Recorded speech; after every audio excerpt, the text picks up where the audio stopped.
Hello Mila, hello Jack. Hello everybody else who's watching, and welcome to Storytime with Grandad.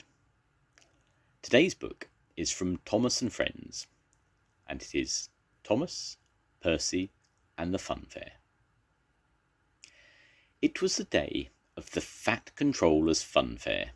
There would be fireworks and fairground rides for all the children. There was to be a special visit from the Chinese dragon too. Percy was delighted. He thought the Chinese dragon was the most exciting thing of all. The Fat Controller arrived at Tidmouth Sheds. He had come to give the engines their jobs. "Edward," he said, "you will pull the merry-go-round.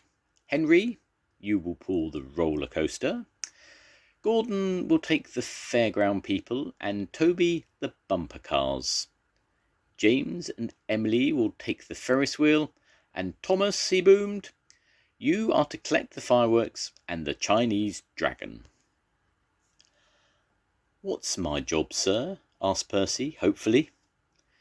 "You are to collect the coal from the coal plant and take it to all the stations," ordered the Fat Controller. "A railway can't run without coal. It's a very important job."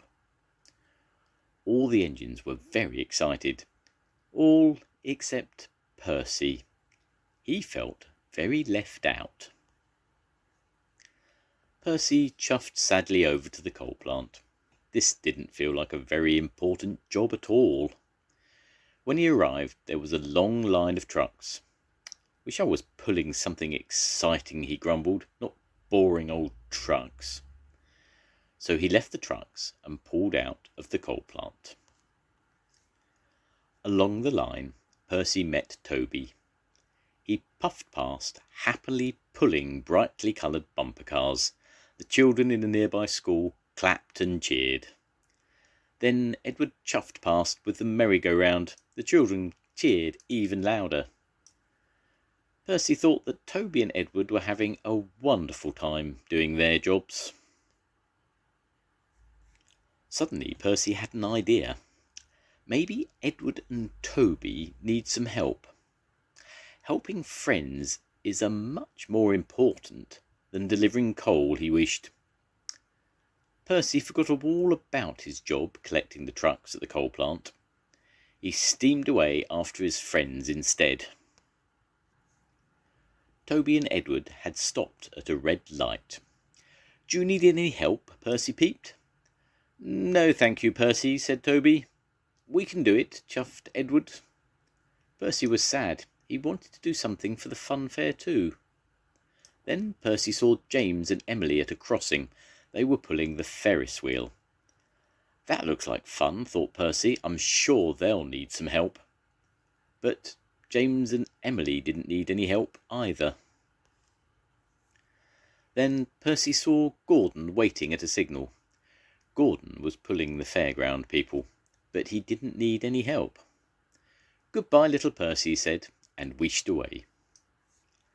Then Percy saw Henry on the bridge. He was pulling the roller coaster. "That must be really exciting," peeped Percy. "I'm sure Henry would like some help." But Henry didn't need any help either. Percy chuffed away slowly. He was feeling really glum now. He found Thomas waiting at the next signal. Thomas was carrying the fireworks and the Chinese dragon.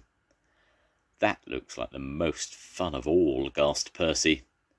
But Thomas didn't need any help pulling the Chinese dragon and whooshed straight past Percy.